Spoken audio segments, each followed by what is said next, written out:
J'enclenche et on va dire... Ah bah ouais, bah, c'est normal. Allez, bonjour tout le monde, on va avoir un cours de archi débutant aujourd'hui pour ceux qui ont jamais vu Blender et qui connaissent rien à 3D, on va voir ce que ça donne. Donc j'espère que vous avez téléchargé Blender. Je zappe le truc parce que j'ai déjà donné un cours là-dessus. Et normalement vous devez l'avoir installé ou dézippé avec un raccourci sur le bureau, comme j'ai ici. Là je vais le lancer directement.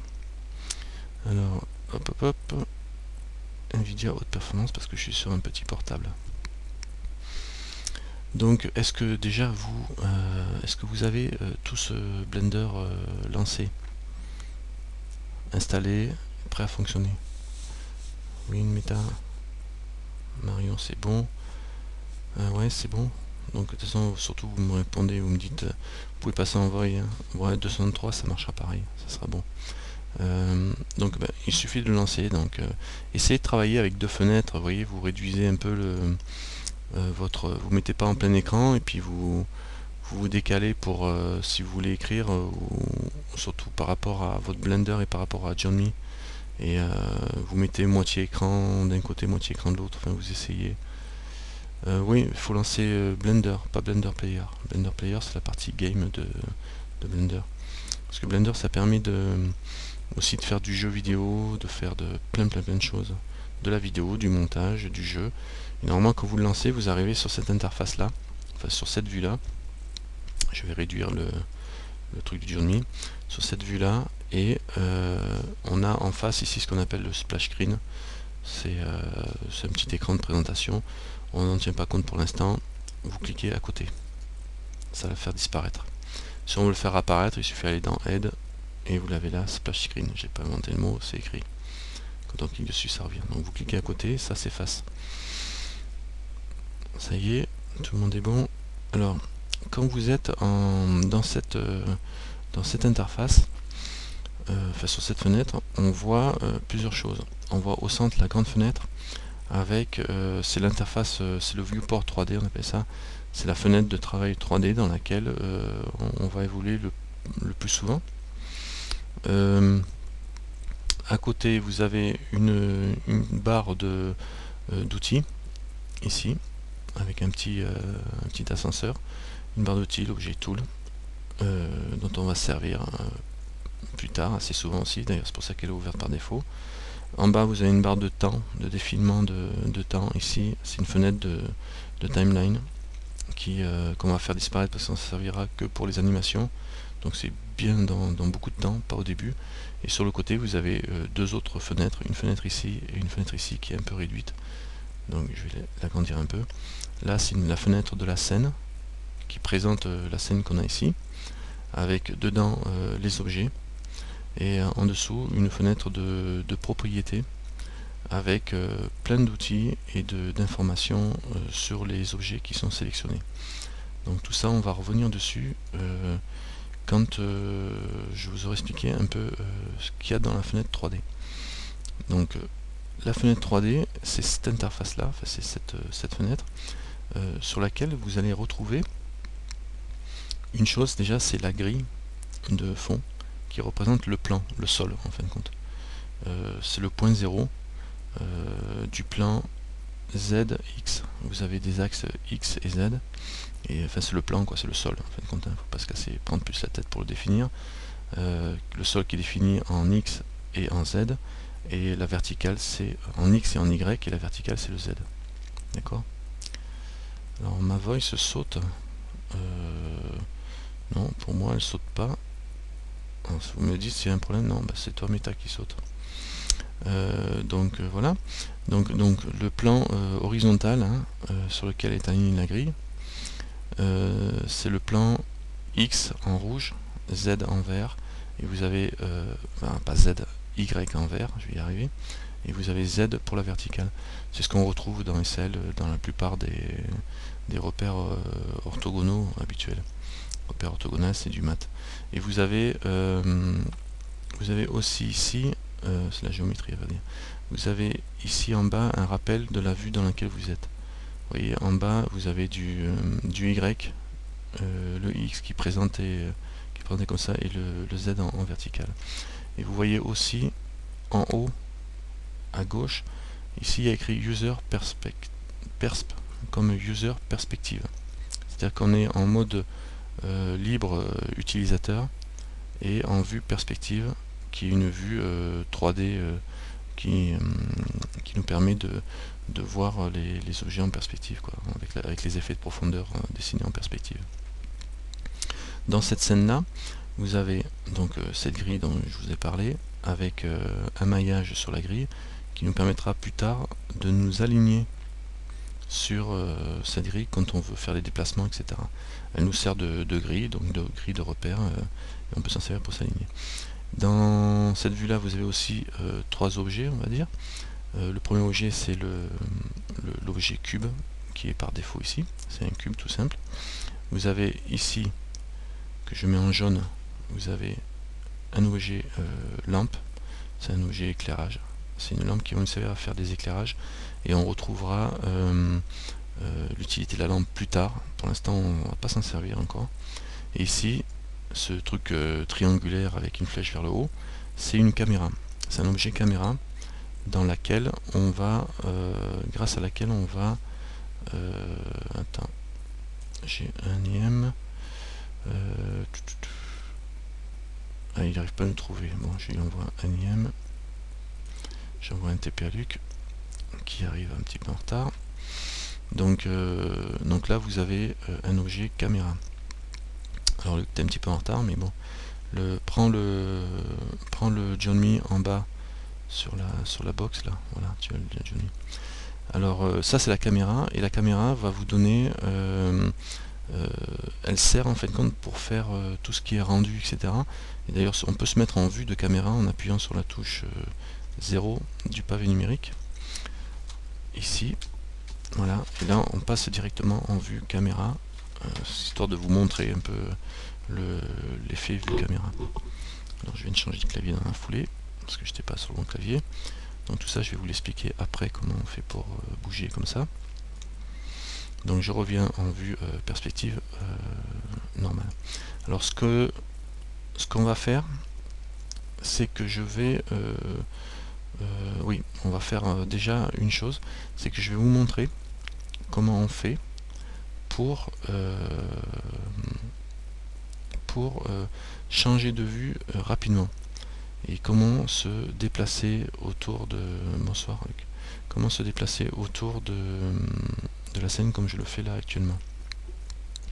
Alors pour se déplacer autour de la scène avec votre point de vue, donc avec votre point de vue autour de l'objet, il faut appuyer sur le clic central de votre souris. Vous le maintenez appuyé et vous bougez avec votre souris, et normalement vous devez pouvoir arriver à bouger comme ça. Essayez de le faire. Essayez, normalement tout le monde doit arriver à faire ça, quoi. Est-ce que ça fonctionne?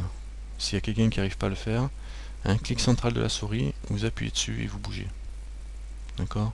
S'il y en a un qui ça marche pas, vous me le dites. Normalement vous devez avoir des PC avec des souris 3 boutons. Ceux qui n'ont pas ça, on va voir tout de suite après comment on fait pour compenser ce genre de truc. Normalement donc ça va marcher. Après, ouais.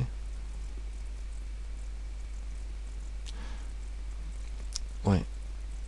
Oui, la sélection, alors là c'est, bon, je vais juste en parler, bon à la limite je le tire tout de suite. La sélection, c'est avec le clic droit de votre souris sur l'objet. Voilà. Le clic droit de la souris, ça permet de sélectionner l'objet. Sur SL, je crois qu'on a à peu près la même chose. D'accord. Alors, sur Mac, ça marche aussi en faisant le Alt enfoncé, ou même sur PC. Vous appuyez sur Alt, vous le laissez enfoncer, et vous bougez avec le clic gauche de la souris. Donc là, moi, ça marche pas, parce que j'ai pas encore activé les fonctions pour pouvoir le faire. Donc moi, pour l'instant, c'est clic central enfoncé. Si vous avez des Mac où vous avez des souris que 2 boutons, ce qui devient rare de nos jours, on va corriger ça tout de suite. Après, il y a une fonction qui, pour zoomer et dézoomer dans la vue, c'est la roulette de la souris.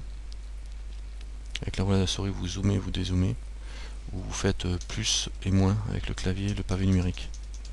Plus et moins du pavé numérique, vous allez pouvoir zoomer.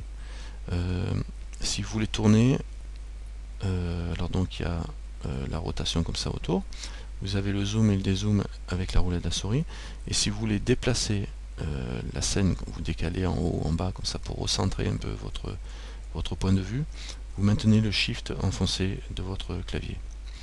Donc ça marche quand vous n'êtes pas sous Mac ou avec Mac, il faut utiliser d'autres fonctions. Enfin, en tout cas, c'est quand vous avez 3 boutons sur votre souris. Si vous n'avez pas 3 boutons de souris ou que vous êtes sur un PC qui ne le prend pas, il faut aller activer une fonctionnalité de Blender. C'est-à-dire que vous allez... Alors là, il va falloir y aller. Alors je vous conseille de le faire, même si ça marche, parce que c'est bien pratique de se servir des touches dont on va parler. Alors vous allez, comme moi, vous allez dans File en haut, vous allez dans User Preferences, ici. File, User Preferences, le raccourci clavier c'est CTRL ALT U, mais bon. File, User Preferences, on va modifier un petit peu les réglages d'origine pour simplifier les choses. Donc vous allez dans User Preferences, une fois que vous êtes dans User Preferences, vous allez dans Input, le troisième onglet en haut. En haut, vous avez Interface, Editing, Input. Et dans Input, vous allez me cocher Emulate 3 boutons mouse, ici, pour avoir les fonctionnalités dont on va parler.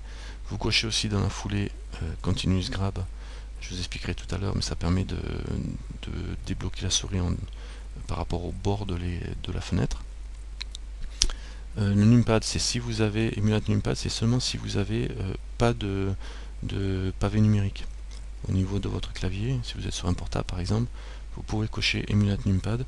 Ça voudra dire que vous aurez vos touches qui correspondent au pavé numérique et seront remplacées par celles que vous avez en haut au-dessus de AZERTY. Donc moi je ne le coche pas, j'en ai pas besoin. Une fois que vous avez coché ça, est-ce que tout le monde a coché ça? Emulate 3D boutons et Continuous Grab. C'est bon, vous allez là-dedans. Est-ce que c'est bon? Luc, c'est bon. Morgana, c'est fait.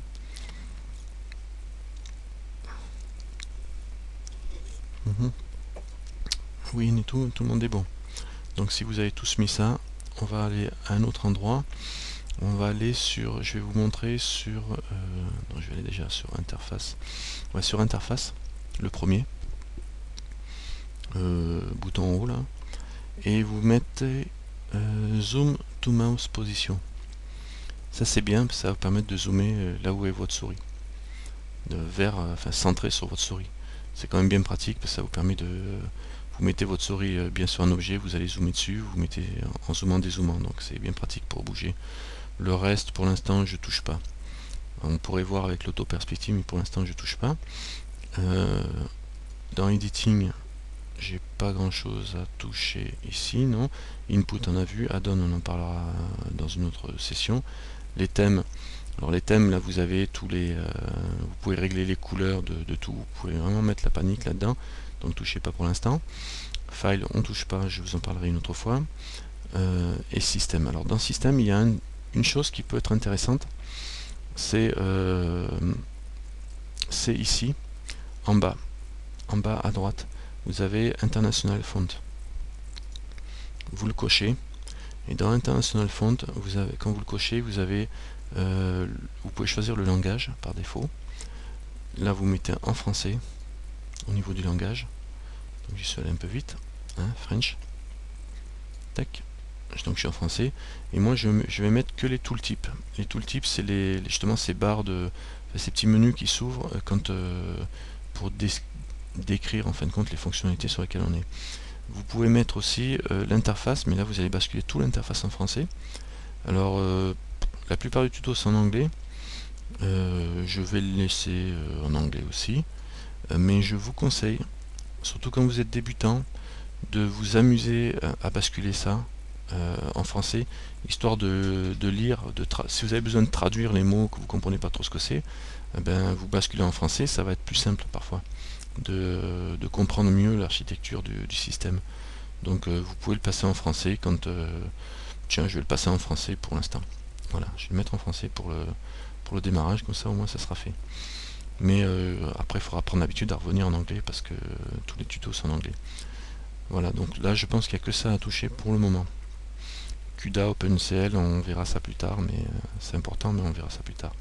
Donc une fois que vous avez fait toutes ces modifications, soit vous fermez, alors vous ne le faites pas tout de suite, mais soit vous fermez en haut et le prochain coup vous redémarrez, vous n'avez rien sauvegardé, soit vous voulez rester comme ça pour le prochain démarrage et vous faites enregistrer comme défaut en bas, ou save as défaut en bas. Donc j'ai fait enregistrer comme défaut, et du coup mon interface tel qu'il est là, il va être sauvegardé. Le prochain coup je redémarre, je serai comme ça en français avec ce que j'ai coché, déjà coché. Donc maintenant qu'on a coché le émulate 3D bouton, vous devez pouvoir, en plus de bouger avec le clic central de la souris enfoncé, vous devez pouvoir bouger de la même façon en maintenant la touche Alt de gauche de votre clavier. Alors c'est bien parce qu'on pose la main gauche sur les touches Alt, CTRL et Maj, et en enfonçant Alt et avec le clic normal de la souris, vous voyez, ça fait pareil que si on enfonçait le clic central. Si vous faites Alt plus CTRL et vous bougez votre souris, vous faites le zoom, ça correspond à la roulette de la souris, et si vous faites Alt et Shift, on décale, voilà, on décale tout normalement. Ça ressemble vraiment à... c'est plus sympa, moi je trouve, de l'avoir enclenché. Ça vous empêche pas aussi de vous servir du clic central de votre souris et de la roulette, etc. Donc ça bloque pas, hein, c'est pas un remplacement, c'est un plus, on va dire. Donc voilà, normalement déjà ça, c'est bien de l'avoir. Alors maintenant qu'on a appris un petit peu à tourner un petit peu autour de la scène, on va voir les différentes vues que l'on a. Actuellement, on est en mode vue, user perspective, c'est-à-dire qu'on tourne autour en mode libre. Il existe des vues déjà toutes pré-réglées, enfin toutes pré-réglées, des vues fixes, on va dire, qui vous permettent de vous recaler facilement. C'est la vue de dessus. Alors la vue de dessus, c'est celle-ci. C'est celle que l'on trouve en appuyant sur la touche 7 de votre pavé numérique. C'est facile à se repérer parce qu'en fait c'est la touche qui est en haut de votre pavé numérique. Donc c'est la vue de haut. Hein, vous en souvenez un peu comme ça vous êtes tranquille. Donc c'est la vue top.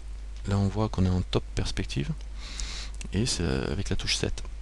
La touche de face, c'est celle qui est en bas à gauche, enfin c'est la touche 1, vous passez en vue de face, perspective, 7, vue de dessus, la touche 1 pour passer en face, donc là vous prenez comme point de repère la touche 1, la touche 0 on a vu tout à l'heure c'était la caméra, donc là je suis en mode caméra, donc je regarde par la caméra, je reviens sur la vue de face, et la touche de gauche, de droite, c'est la touche 3, qui est à droite du pavé numérique, c'est la right perspective, donc voilà. Donc évidemment, donc c'est assez logique tout ça, hein, la touche droite, la touche du bas qui est la touche de face, la 7 qui est en haut du pavé qui est la vue de haut, donc on retient facilement. Les touches intermédiaires 4, 8, 6 et 2 sont les touches qui vous permettent de tourner en mode libre, directement, comme ça, en appuyant un peu partout. Donc ça vous permet, si vous ne savez que du pavé numérique, de tourner dans tous les sens, et si vous voulez revenir justement à une vue fixe de face, vous appuyez sur 1 et vous revenez immédiatement sur une vue qui vous intéresse, face, etc. Et après, il y a une touche qui est importante, c'est la touche 5, qui vous fait basculer. Alors là, je mets exprès en vue de dessus, et on voit que je suis en top perspective. Si j'appuie sur la touche 5, je suis en top, mais ortho, comme orthogonal. Et on regarde les repères en bas. En bas, vous êtes en YX, là aussi. C'est le top ortho. Alors la différence entre le orthogonal et le mode perspective. Comment vous expliquer ça? Le perspective, c'est un peu comme quand vous le dessinez sur une... Vous faites un tableau, vous le dessinez à la main, quand vous dessinez un cube à la main, vous le faites en perspective, c'est-à-dire vous tracez votre vue un peu comme si vous l'avez vu un peu de travers et vous... comment dire? Là, vous faites un cube, quand vous le dessinez, vous allez le dessiner un peu comme ça, on va dire. Je vais y arriver à le décaler, oui. Voilà, ici. Voilà, comme ça, en admettant que vous le fassiez comme ça. Vous tracez votre trait là, celui-là là, comme ça, vous voyez. En travers, vous n'avez jamais des trucs bien droits. Et parce que on utilise la perspective pour donner l'effet de volume. Quand on est en mode orthogonal, vous avez plus ces traits de travers. Et là, je vais me mettre en mode transparent, qui est en appuyant sur la touche Z. Là, en vue ortho, on a on voit qu'on n'est pas du tout, qu'on n'a pas du tout les effets de perspective. Voilà, là on voit bien, quand je bouge l'effet de perspective, on voit bien les arêtes de mon cube. Si je me mets en vue ortho par-dessus, ça reste carré, quoi. Tout ce qui est à la même position est tracé sur du papier millimétré qui correspond à la grille en fin de compte, et c'est tracé de façon à ce que ça soit bien aligné sur la grille. Vue de dessus, comme si c'est des projections en fin de compte sans aucune perspective. Si j'appuie sur 5, je passe en vue de dessus, perspective, donc là il me montre le dessin, le cube en mode perspective. Ça fait un peu bizarre d'ailleurs quand je bouge comme ça. Ouh. Je reviens en vue de face, voilà, et en mode ortho. Alors en fin de compte, pour tracer, enfin pour travailler, vous allez travailler à 90%, je vais dire, en mode ortho, en mode orthogonal. Donc c'est la touche 5. Hein, rappelez-vous-en. Là je suis en perspective, vous voyez, on voit bien le plan, ça fait une vue avec, on pourrait mettre un paysage, un ciel, etc. derrière. Là je me suis mis en mode filaire. Pour passer en mode filaire, c'est la touche Z. Donc c'est là aussi, je voulais venir dessus tout de suite après. La touche Z, alors le mode filaire, c'est le Z, ouais. On l'a ici, en bas, là, à côté de mode objet. Vous avez une petite boule, là. Vous cliquez dessus. Par défaut, si vous êtes en solide, c'est tout blanc. C'est en mode plein. Si vous passez en mode, bon, pas texture, parce que vous allez être en mode texture, donc c'est tout noir parce qu'il n'y a pas d'éclairage, mais mode fil de fer, on va dire, qui est le mode filaire qui vous permet de voir les arêtes au travers de l'objet, carrément. Et c'est le raccourci clavier, c'est Z. Donc retenez-le, ça, notez-le, le Z raccourci, parce que tôt ou tard vous allez vouloir annuler une opération en faisant CTRL Z, puisque c'est le raccourci qui vous permet d'annuler les opérations, le CTRL Z, et vous appuyez dessus au lieu d'appuyer sur le A parce que vous ne regardez pas votre clavier, et du coup vous allez passer en filaire, donc vous appuyez sur Z pour basculer en mode plein si vous voulez. Alors voilà, donc là on a vu le raccourci Z. On aura vu les vues perspectives orthogonales, on a fait le tour avec la vue de dessus, la vue de face, la vue de droite, là je suis en perspective, et ah oui, si je suis en vue de dessus là, je vais dézoomer un peu pour qu'on voie la caméra, je vais doubler, je vais l'agrandir, voilà, je vais faire un G, putain, GX, voilà, qu'est-ce qu'il me fait là? Voilà, je vais l'agrandir comme ça pour qu'on voie un peu la différence. Si je suis en vue de dessus, on verra plus tard le prochain coup comment on bouge tout ça. Si je suis en vue de dessus et que je veux RX, je vais le faire tourner un petit peu. Voilà. Si je suis en vue de dessus et que je veux passer en vue de face, je viens là. En vue de côté, je viens là. Donc on voit bien mieux comment ça tourne. Maintenant, si je veux voir la vue de dessous, alors vous voyez en haut là, on voit que je suis en top perspective. Si je fais CTRL et que j'appuie sur la touche 7, je suis à l'inverse, je suis en bottom perspective, ça veut dire c'est la vue de dessous. Avec le 3, j'étais en vue de droite. Si je fais CTRL 3, je suis en vue de gauche. On voit ici que je suis en vue de gauche. Et pareil, face, bon, le problème c'est que mon objet il est pareil de droite à gauche. En vue de face, je suis là, en vue de arrière, c'est ça. Là, on voit la caméra par contre qui apparaît dans le champ, quoi. D'accord. La touche CTRL inverse la vue, donc ça permet d'avoir les vues de dessus, les vues de face, les vues de droite, vue de gauche avec le CTRL, vue de derrière avec le CTRL 1 et vue de dessous avec le CTRL 7. Voilà, essayez de faire tourner ça, ça sera déjà pas mal. Là on aura capté un peu le mouvement au niveau de la caméra et des vues. Pour le reste, au niveau de la fenêtre, maintenant on va passer sur les fenêtres. Les fenêtres, comme on voit, on a cette fenêtre là, on peut créer de nouvelles fenêtres pour avoir d'autres vues séparées. D'accord. Alors, est-ce que vous avez tout suivi pour les vues? Ça, j'en parle depuis une demi-heure déjà, donc ça va être bon. Alors, s'il y a quelqu'un qui ne suit pas, vous me le dites tout de suite, on reprend, on regarde tout de suite, parce que là, c'est vraiment le début, donc on va... Si vous n'avez pas entendu ce que je dis, ça peut arriver. D'accord. Donc là, le truc, je vais vous montrer les fenêtres. Là, on n'en a qu'une de fenêtre, mais ça peut être intéressant d'avoir une vue de face et une vue de côté en même temps, par exemple. Donc là, pour ce que je vais faire, c'est que je vais diviser ma fenêtre là en deux.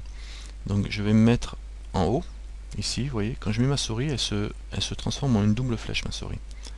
Si je fais un clic droit ici, tac, je peux avoir diviser zone ou joindre area, joindre area. Alors, on peut avoir split zone en anglais ou join area en anglais aussi. Donc là je vais faire diviser zone, je clique, et là on voit on a une barre verticale qui se balade, je vais la mettre au milieu, je vais cliquer pour valider, et du coup j'ai deux vues. Donc si je clique dans cette vue là, eh ben hop, je peux me mettre en vue de dessus, et par contre dans celle-là je peux rester en mode vue de profil. Ce qui me permet de, quand je fais tourner mon objet, de voir des deux côtés comment ça tourne sans trop de problèmes, ou si je veux l'agrandir, de voir comment il va évoluer mon objet dans ces vues là. Hein. Sur Mac c'est pareil, normalement on peut faire la même chose. Hein. Alors attends voir que je vais quand même enclencher le listing, que je voie bien tout.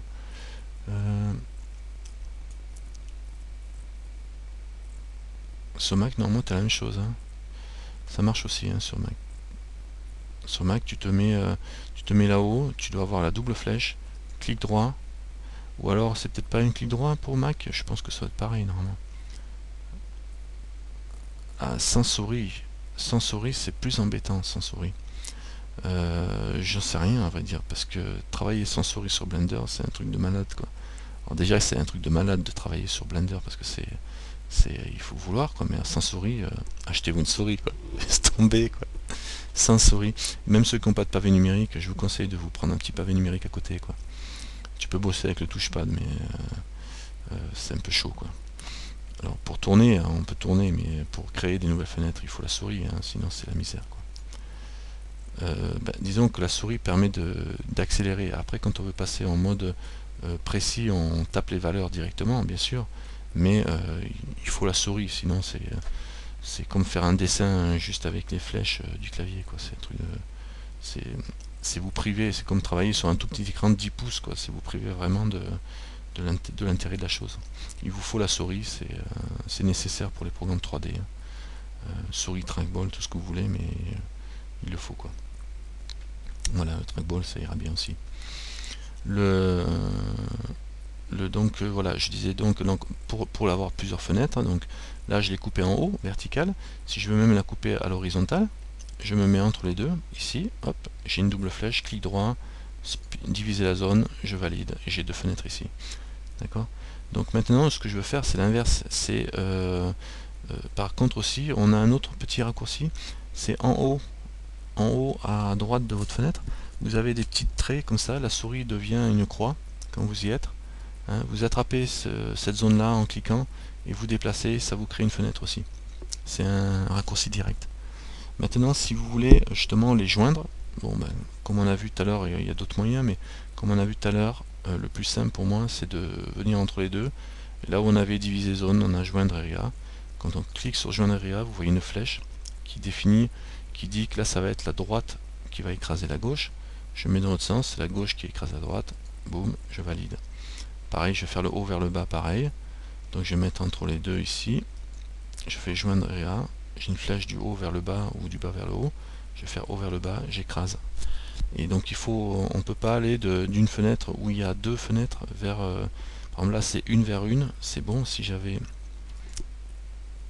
ici, tac, là j'ai deux fenêtres à gauche, si je veux écraser et que je fais, vous voyez, je peux pas faire clic droit et joindre, je peux que joindre. Même là par exemple je vais faire joindre, il me propose pas de flèche parce qu'il n'y a pas d'endroit vers lequel joindre directement, parce que j'ai qu'une vers deux.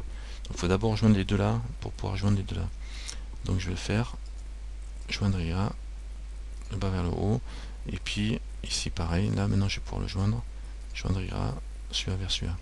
Comme ça je retrouve. Donc voilà comment découper les fenêtres et comment les resegmenter. Entre autres d'ailleurs, ce qu'on va faire c'est que on va virer la fenêtre du bas où il y a le timeline, parce que la fenêtre, comme vous remarquez, chaque fenêtre a un menu, a son propre menu. Là c'est la fenêtre de temps, ici en bas à gauche vous voyez qu'il y a une petite horloge, et là-dedans on voit toutes les autres fenêtres, enfin, toutes les possibilités de fenêtres que l'on peut choisir. Et d'ailleurs on pourrait même mettre la vue 3D. Hein. Tac, là c'est la vue 3D qui correspond à nos vues. Timeline c'est ce qu'on avait. Vous avez plein d'autres éditeurs de graphes, les éditeurs d'UV images, c'est là-dedans où on va voir les images. Donc vous voyez, vous avez tous les menus possibles de fenêtres que l'on trouve. Le Properties qui est ce qu'on a ici, ce qu'on a à droite, on peut l'avoir là, donc c'est bien les fenêtres. Et je reviens en vue 3D par exemple. Donc je vais écraser cette partie-là parce qu'elle ne me sert à rien pour l'instant. Donc je vais faire un clic droit, Join Area, et j'écrase. Comme ça j'ai le maximum de surface pour travailler. Donc on a vu les fenêtres, et il faut savoir que cette partie-là, par exemple, c'est une fenêtre. C'est la fenêtre qui correspond aux préférences, properties, aux propriétés, je veux dire plutôt. Ça va s'appeler properties, voilà, propriétés en français, properties en anglais. Et dans cette fenêtre-là, vous avez, alors je vais l'élargir d'ailleurs, cette fenêtre-là. Je vais attraper ici, je clique, je maintiens et je déplace. Alors tiens, autre chose qui est intéressant aussi, c'est par exemple si elle était serrée, votre fenêtre, et qu'un jour vous avez besoin d'aller dans ces boutons-là, mais vous voulez voir les boutons qui sont sur le côté. Vous voyez, il y en a d'autres de boutons sur le côté. Là, il y a la petite boule, le carré, les étoiles, etc. Là. Je vais les encastrer, donc ils disparaissent de ma vue. Si vraiment je ne veux pas agrandir ma fenêtre, parce que ça m'embête, et que je veux aller chercher ponctuellement quelque chose qui est de ce côté-là, je fais le clic central de ma souris, et je glisse. Et comme ça, ça me permet de glisser cette barre-là. Voyez.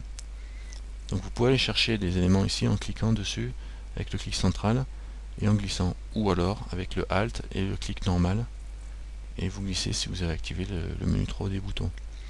Faites compte, le clic central ça correspond au Alt et clic normal, clic gauche donc. D'accord.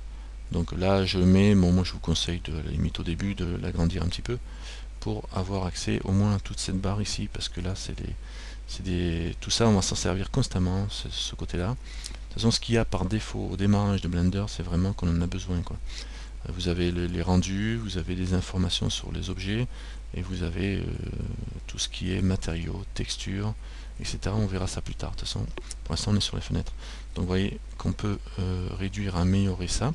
Et encore un truc aussi, ceux qui ont plusieurs écrans, ils ont de la chance, parce que, d'ailleurs moi j'ai plusieurs écrans, il y a un truc dont je me sers assez souvent, c'est par exemple, si je veux avoir cette fenêtre propriété, ou une fenêtre de 3D caméra, sur le deuxième, ouais, il faut avoir des sous, mais de plus en plus c'est simple. En général, tu as un ordinateur portable, parce que tu avais un vieil ordinateur, et du coup tu gardes l'ancien écran et tu branches un deuxième écran sur ton ordinateur portable. Donc tu te retrouves avec deux écrans, et c'est bien parce que, par exemple, imagine je veux avoir une vue de caméra, ou une vue de propriété, ou n'importe quoi. On a la possibilité, par exemple, en haut à droite, là, vous voyez ce petit trait là qui me faisait que quand je l'attrape et que je le glisse, ça me crée une nouvelle fenêtre. Eh ben, ce petit trait là, il a une fonctionnalité qui est sympa aussi, c'est quand j'ai le plus là, qui devient plus, si vous restez appuyé sur le Shift, sur le Maj, donc Maj ou Shift, majuscule, et que vous le déplacez, tac, ça génère une nouvelle fenêtre. Une nouvelle fenêtre carrément indépendante, hein, que l'on peut ouvrir et redimensionner comme une fenêtre habituelle, et c'est là vous la glissez sur votre deuxième écran. Ça on l'avait pas sur les anciennes versions de Blender. Et c'est assez bien quand même, parce que ça vous permet d'avoir évidemment des vues décalées, des fenêtres que l'on peut fermer après tranquillement quoi. Donc cette fenêtre là, hein, vous allez dans le coin, vous faites Maj et vous tirez, et hop, ça génère une fenêtre. C'est quand même vachement bien ça, pour avoir des paramètres dedans. Si vous mettez les propriétés là-dedans, properties, ils sont où? Propriétés, voilà, et vous gardez par exemple les infos de votre objet qui est sélectionné. Là on voit la position, on voit la rotation, on voit la taille de l'objet, et puis il y a tous les menus quoi. On peut s'en servir, bon dans ce cas là ça sert pas grand chose, mais il faut savoir qu'on peut le faire si vous avez besoin de travailler avec plusieurs fenêtres comme ça. Très bien, donc qu'est-ce que j'ai pas vu? Ah oui, donc je vais vous parler un petit peu de l'objet Tool. Alors le panneau ici sur le côté gauche, c'est un panneau d'outils, on va dire, dans lequel vous avez pas mal d'informations, pas mal d'outils. On va s'en servir constamment, parce que dès qu'on va toucher à quelque chose, on s'en servira ici. On a beaucoup d'infos ici. Et ici sur le côté, vous avez un petit plus là. Depuis tout à l'heure je passe dessus. Et quand on clique dessus, ça ouvre une deuxième fenêtre, un deuxième panneau on va dire. Voilà, on va avoir un deuxième petit panneau ou bah ouais, Mikado, c'est sûr que tu vas commencer à la connaître. On va avoir un deuxième petit panneau qui vous donne des informations sur l'objet sur lequel que vous avez sélectionné. Là en l'occurrence, par exemple, je sélectionne la lampe. La lampe, ça me donne sa position, sa rotation actuellement, et ça me la donne, mais non seulement ça me la donne, mais je peux la faire tourner aussi. Vous voyez, là je la fais regarder vers le haut, ma lampe. Hop, je la redresse et elle tourne. Parce que tous les objets, ils peuvent tourner avec, peuvent changer avec ça. D'ailleurs, si je me mets en vue, par exemple même la caméra, c'était la caméra que je suis en train de toucher, c'est pas la lampe, je suis couillon moi. Donc je me mets en vue de caméra. Si je touche les paramètres, évidemment, je fais tourner ma caméra et je tourne ma vue avec. Donc ça peut être intéressant d'aller bidouiller ici pour voir exactement ce qu'on fait, pour avoir les plans. Alors vous allez me dire à quoi sert la caméra. Mais la caméra, elle sert dans le rendu final. Alors le rendu, c'est par exemple, vous faites une scène, et parce que Blender, pour faire beaucoup de choses, peut faire des films, etc. Mais un film, c'est par exemple, c'est composé de plusieurs images, de 25 images par seconde. Et donc les images, il faut les créer, c'est 25 images par seconde. Donc, et à chaque image, il va y avoir des mouvements qui vont être générés, en animation par exemple. Et donc, ça Blender le fait en automatique. Mais quand même, si je peux faire aussi un rendu sur une seule image, pour faire un plan, ou pour faire je sais pas, vous voulez faire un objet en 3D, pour créer une image 3D d'une scène. Imaginez, vous voulez faire un portail, une grille de portail avec un éclairage qui fait des ombrages.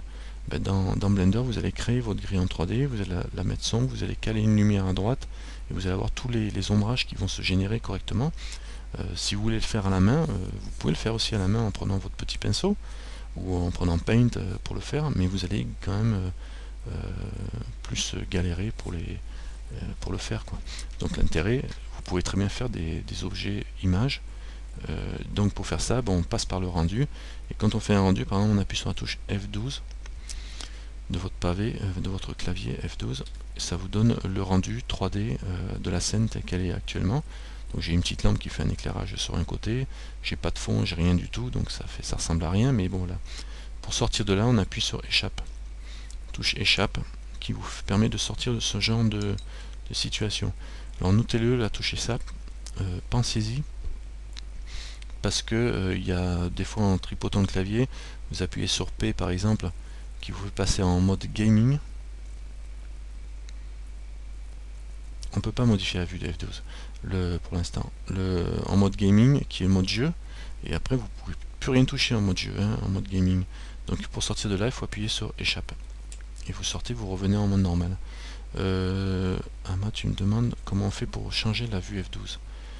C'est une vue de rendu, donc c'est une image, quoi. C'est carrément une image.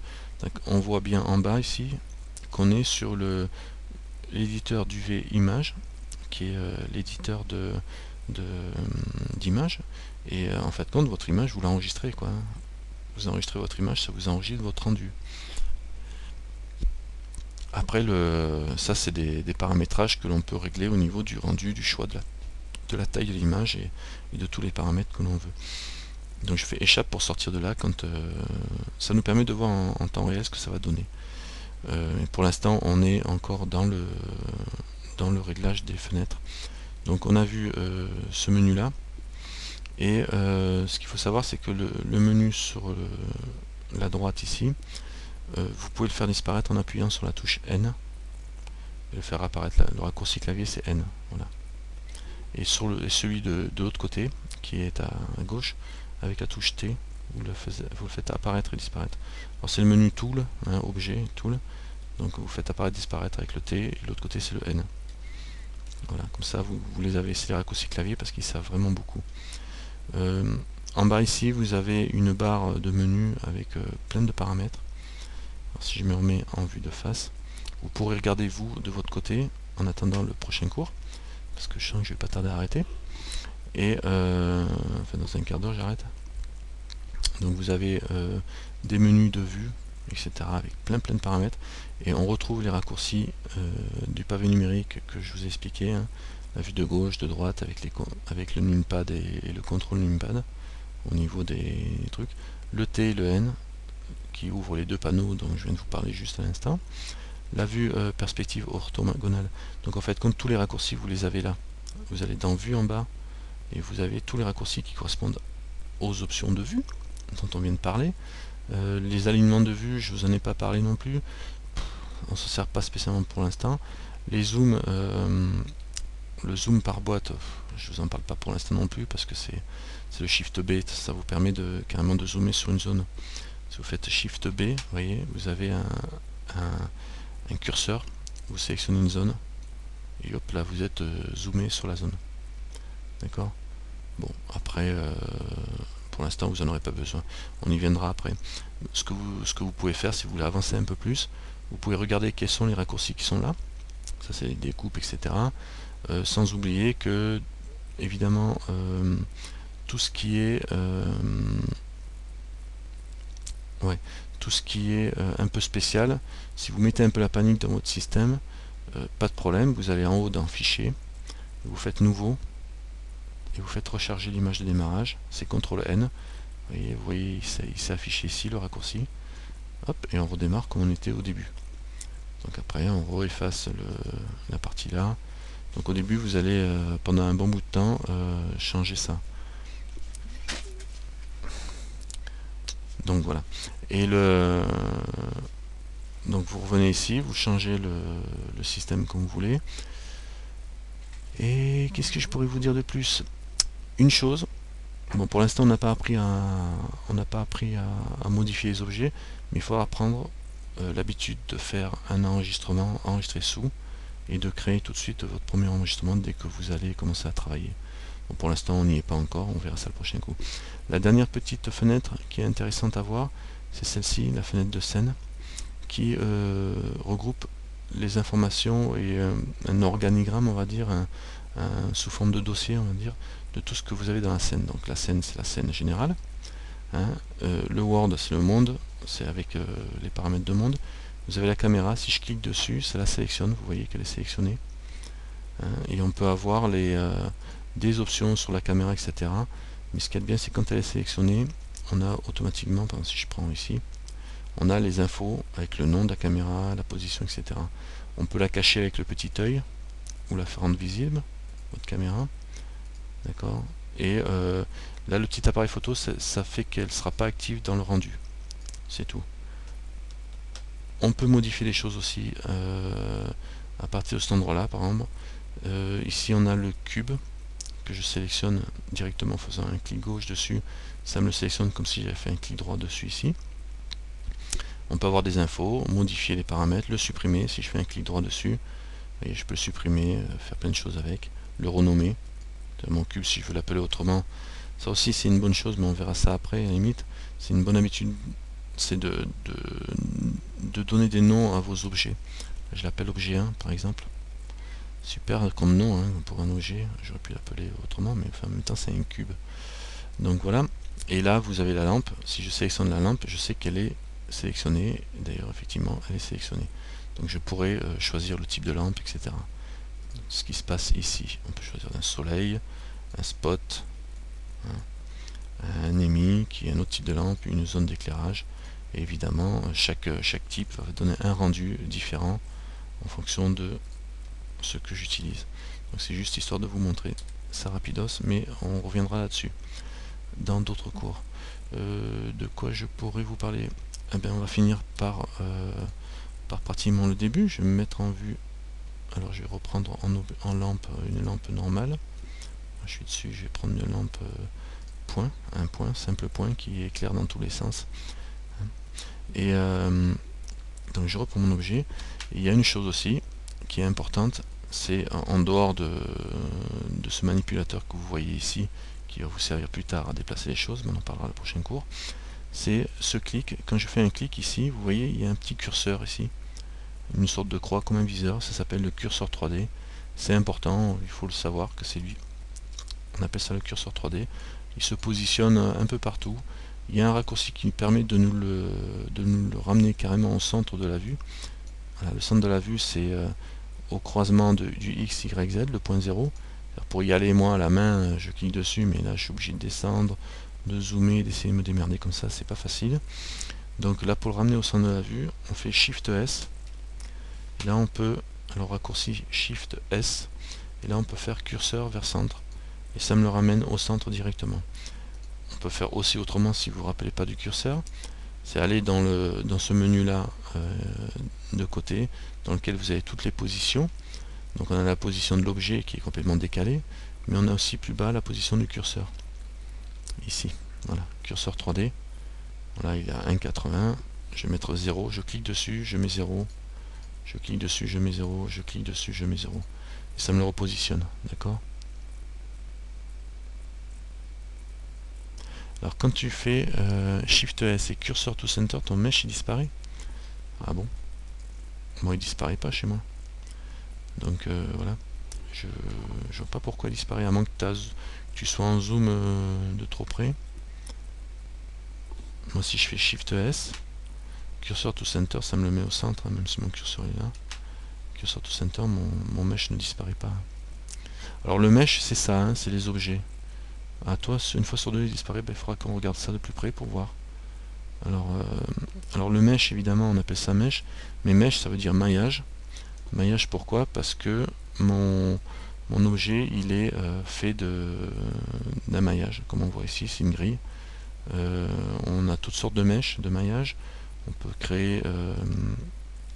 les créer, mais on peut rajouter, par exemple, ici, des sphères. Je vous montrerai le prochain coup. Vous voyez, on voit bien qu'il y a un maillage qui compose notre objet. D'accord? Voilà, ça c'est un maillage. Et on pourra le déplacer, le déformer, hein, comme on veut, en Z, en machin, ou même voir aller étirer les vertices, mais ça on verra sur les prochains cours. Donc je vais m'arrêter pour cette fois-ci juste sur la présentation des fenêtres. Donc on a vu les fenêtres, on a vu ces outils sur le côté, hein, qui permettent de déplacer mes objets, ça. On a vu que ça existait du moins, on verra le prochain coup comment on s'en sert. Je pense que ça devrait suffire. Est-ce que vous avez des questions pour cette partie-là? Est-ce que vous avez des questions sur cette petite partie? Je pense que ça va. Vous avez essayé de le faire, de sélection du curseur, que ça disparaît. C'est ok, Meta, t'as suivi. Tu cherches à afficher le maillage, ben là c'est parce que j'appuie sur Z. Hein, la touche Z, ça te met en mode transparent. Tu l'as ici en bas. Là je suis en edit, je vais me remettre en mode objet. Tu l'as ici en bas, solide ou fil de fer. Alors, en mode fil de fer, le prochain cours, je vais parler justement de tous ces petits menus qui sont très importants vu qu'on les a sous la main constamment. Et on va même, je crois que le prochain cours, on va carrément déplacer, déformer, déplacer, déformer, faire tourner les objets. Et comme ça, vous saurez à la fin du prochain cours, à la fin de demain soir, vous saurez déjà assembler un truc à version SL en montant des cubes, etc. quoi. Hein, donc, vous avez appris déjà à étendre vos fenêtres, à les découper en plusieurs morceaux et à tourner autour pour voir ce que vous faites surtout. N'oubliez pas le pavé numérique, amusez-vous un peu avec. Si vous mettez la panique dans le système, vous faites fichier nouveau et vous redémarrez avec une nouvelle fenêtre. Et si vous voulez vous amuser à bidouiller dans le menu préférence utilisateur, que vous allez dans les thèmes, je sais, puisque moi la première fois que j'ai fait, je me suis amusé avec ça et du coup j'ai bien mis toute la panique, je voyais plus rien. Et ben, vous pouvez savoir que même si vous enregistrez pas complètement, vous pouvez toujours revenir aux paramètres par défaut ici, charger les réglages d'usine. Quand on fait charger les réglages d'usine, vous perdez tout. Enfin, vous revenez tout par défaut. Voilà. Ok, donc demain on continuera la suite et puis on va avancer un petit peu. Je vais éviter de vous faire chauffer trop la tête. Voilà, merci d'avoir suivi ce petit cours et je vais arrêter mon enregistrement. On verra si ça marche. Youhou, et